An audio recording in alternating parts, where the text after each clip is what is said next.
Okay guys, so hari ni saya nak bawa korang pergi jumpa dengan seorang yang digelar ikon pemotoran. Tiba-tiba dia digelar ikon pemotoran dan benda tu jadi hangat, diperkatakan sekarang. Sehangat hari ni yang panas ni. Tanpa berlengah masa, jom ikut saya kita jumpa dengan dia.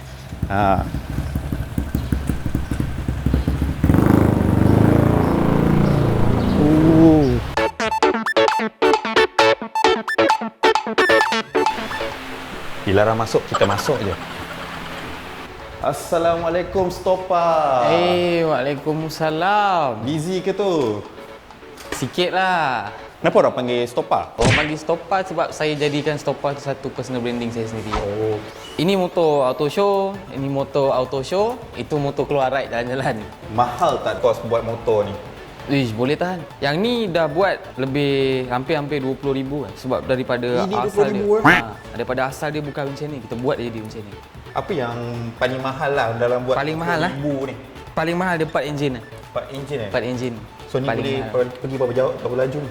17, 18. 17, berapa cc? Sekarang 233 tak silap. Ui, saya Superbike 250 lah. 200 lebih lah cc dia. Ni 200 lebih, itu pun sama. 200 lebih cc dia. Kalau ini 20,000 dah. Keluarkan kos. Yang ni berapa pula? Ini alhamdulillah beli dah siap. Oh, beli dah siap? Beli dah siap. Macam tu Beli dah siap. Dia punya carbon fiber, dia punya exhaust, dia punya sport rim, beli yang dah siap lah. Tu nak tengok dekat TikTok, Stopas ni motor ni paling banyak ni menunjuk ni. Oi, gitu. Sudah. Ni paling menyelah lah sebab baru beli kan. Sekarang ni pun Stopa dah hangat, dia orang panggil sekarang ikon pemotoran kan. Kita pun cerita pasal motor sekarang, so kita nak selit sikit lah. Macam mana boleh timbul ikon pemotoran tu? Macam mana boleh timbul Jauh perjalanan dia boleh timbul tu kan. Okay. Padahal benda tu sekadar kenyataan. Saya nak duduk kat motor juga. Cuba boleh duduk. Sonok pula macam-macam. Okay. Okay. Cerita dia susah juga nak cerita ni, tapi benda tu orang kata sekadar kenyataan yang tak rasmi lah pada saya kan. Mungkin sebab dia orang yang berpangkat dan dia salah cakap. Dia salah cakap. Sebenarnya bukan maksud dia ikon pemotoran negara, bukan. Mungkin dia terlalu excited ke apa ke, so jadi salah cakap. Jadi pemahaman orang tafsirkan benda tu sebagai dia ni ikon pemotoran negara. Padahal tak pun. Jadilah kenyataan tu, besoknya habis. Orang salah anggap lah. Time habis tu banyak pula kecaman yang Stopa terima kan. So mungkin orang macam apa benda Stopa jadi ikon pemotoran, apa sumbangan Stopa dekat negara, apa benda Hafiz cari semua tu kan. So, mungkin reaksi Stopa sendirilah mengenai perkara tu macam mana? Saya banyak pada yang macam komen lah. Masing-masing bagi pendapat kan. Saya tahu Hafiz Syahrin yang selayaknya, dan kalau saya datang pada hari itu di offer sebagai ni ikon pemotoran negara, awak setuju tak? Confirm lah tak setuju. bukan setakat benda tu yang dikecam kan. Sampai ada yang mengorek cerita-cerita Stopa ni kan. Dia orang kata Stopa ni empik je, bukannya masuk itu ini pergi lumba ke Afrika ke apa lah. So mungkin Apa reaksi Stopa lagi mengenai perkara tu? Reaksi saya saya akan gunakan nama Mak Rempit tu sampailah kesudah. Saya akan gunakan atas sebab saya sendiri nak ubah persepsi orang terhadap title yang Mak Rempit ni. Sebelum ni orang tak nak pakai title Mak Rempit, orang takut sebab cakap je Mak Rempit, penyamun ada, perompak ada, perongkol ada, semua ada.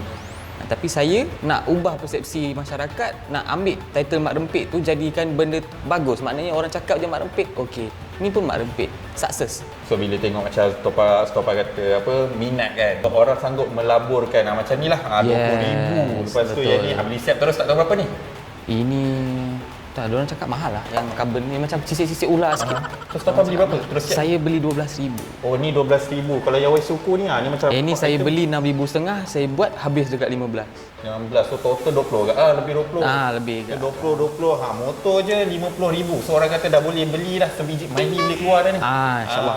So mungkin apa lagi Stopa nak bagi tahu kat orang ni, kalau sebab minat je? Sebab minat je. Macam saya ada duit lebih, saya buat. Saya tak menghambakan dia pun. Jangan sampai kita menghambakan diri kita untuk dia. Bulan ni nak kena pakai tayar baru makan Maggi dulu sebulan. Bulan ni nak kena pakai color ni makan Maggi dulu sebulan. Jangan sampai tahap macam tu. Nak main, gunakan benda tu sekadar minat, ubah mindset orang. Jangan bagi orang pandang kita Mak Rempit motor ni sebagai sampah. Itu yang saya nak paling besar yang saya nak itu lah. So nampaklah sikit Topa dekat dalam video macam pakai tongkat kan. Yes. So sebab apa sebenarnya? Mungkin ada orang tanya kan. Sebab apa tu? Orang lain ada yang tahu, ada yang tak tahu. Mungkin yang baru-baru follow tak tahu. Kaki saya patah tahun 2020 bulan 3. Saya ada event dekat Melaka. Saya bawa motor jenis macam ni, cutting macam ni. Accident. Kita jatuh sorang-sorang, accident. Kaki belah kiri saya ni patah. Dekat bahagian keting ni dia patah. Masih belum pulih sampai sekarang. InsyaAllah lah saya collect dulu yang mana patut. Ada dah sampai rezeki dia, saya buat operation lah. Saya kena masukkan besi. So sekarang ni kira kena masukkan besi tu perlukan tengah kumpul duit lah orang kata. Tengah kumpul duit. Kos bawa Tak nak jual operation? sayang nak jual. Dan ada orang cakap jual lah satu buat operation, jual lah satu buat operation. Saya fikir okey, saya buat operation, at least saya rehat 6 bulan. Dalam masa 6 bulan tu, saya nak makan apa pula? Kalau saya tak prepare duit daripada awal-awal. So, bukan sekadar 15-20 ribu untuk operation saya kena buat. Saya kena ada lagi duit spare untuk makan minum saya 6 bulan saya berehat. So, saya fikir kat situ, okay, tak apalah, kita pelan-pelan lah cari duit kan. So nak tanyalah, motor macam ni lepas tu tukar tayar macam tayar basikal, orang tanya okey ke nak bawa kat jalan raya ni? Aduh. Dia okey boleh bawa. Tengok pada orang lah, tak semua orang boleh bawa. Macam saya suka tengok benda-benda macam garang-garang sikit. Tu yang tayar kecil, exhaust colouring titanium. Yang ni enjin usik tak? Habis, semua dah usik lah. Usik juga? Okey, so total kita nak tahulah Waiso ni boleh pergi berapa jauh ni? Berapa laju ni? Ini tak laju. 115, 16 boleh lah. 1.5 tak sampai 1.8 Payah. Boleh, macam tu lah. Social media tengok dia kata, 1.5 je ke bang? Tak laju lah. Kita bukan buat untuk laju pun. Kita buat macam, alah pulas ringan lah. Pulas ringan je. Ini pulas pun berat. Nak potong lori pun payah. Tu nak tengok orang kadang-kadang buat Superman tapi tak pergi. Naya, Superman. So bila kita dah borak dah pasal motor, kita dah borak pasal ikon pemotoran. So mungkin Stopa sendiri nak luahkan apa yang tersirat yang kat dalam hati Stopa bila dah dikecam mengenai semua tu. Nampak panas tu, betul panas tu. Banyak nak cerita kan. Okay, netizen Malaysia sangat dahsyat sekali lah. Cuma saya nak luahkan kat sini kan. Kalau nak tahu benda tu betul atau salah, boleh dengar daripada kedua-dua belah pihak. So bila jadi macam ni, orang banyak dengar sebelah pihak. Tengok satu statement, orang terus hantar. Saya struggle kat mental lah kan. Orang tak nampak saya.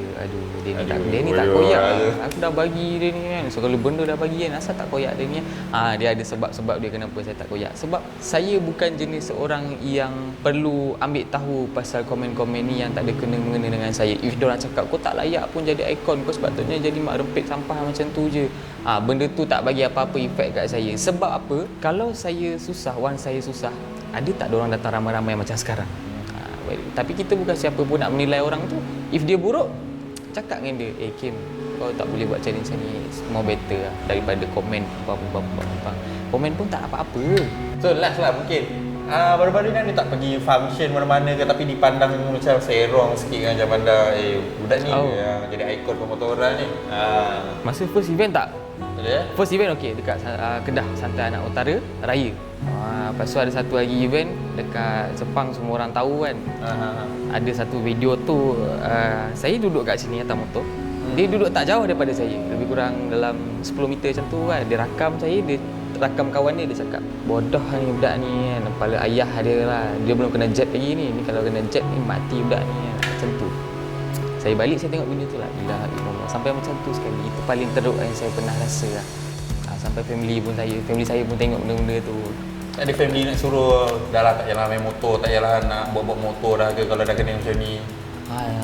Ada lah, ada orang kata rasanya berhenti lagi bagus lah. Tapi sebab saya sendiri yang minta, saya sendiri yang pilih, saya bagi tahu mak saya, bagi saya peluang dalam dunia ni, dalam dunia motor ni, untuk saya buatkan dia satu career untuk saya. Sebab saya bukan orang yang sekolah, saya bukan orang yang senang. Ayah saya tak boleh nak bagi apa dekat saya masa saya kecil sampai ke besar, saya kena buat semua benda sendiri. Saya just nak buktikan dekat family saya yang saya pun boleh sukses dalam dunia ni. Saya tak kira apa orang nak cakap dekat saya.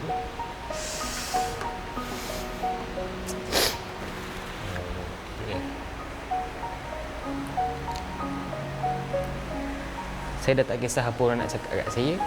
Apa yang saya buat halal, cukup. Saya tak makan duit orang, saya tak tipu duit orang, tu dah cukup buat saya. Apa yang saya buat ni semua halal. So orang nak cakap apa itu bukan dia orang punya hak. Itu dia orang punya hak lah nak cakap apa kan. Cuma apa yang saya rasa saya buat cukup, mak ayah saya bangga dengan saya, dah cukup lah. Itu je. Saya nak jaga hati semua orang tak boleh. Saya jaga family saya pun dah cukup. Saya tak tahu kenapa orang tak boleh nak faham apa yang saya nak buat. Kalau dulu ada orang boleh faham. Tapi sekarang bila dah jadi macam ni, ramai orang tak boleh faham. Orang anggap apa yang saya buat ni semua menjatuhkan nama Mak Rempit, menyusahkan Mak Motor. Orang punya expectation macam tu. Tapi saya tak pernah anggap macam tu. Itu diorang punya hak lah nak cakap apa kan. Saya pun tak boleh nak tutup semua diorang. Saya buat apa yang saya mampu. Saya rasa saya boleh sukses, saya buat.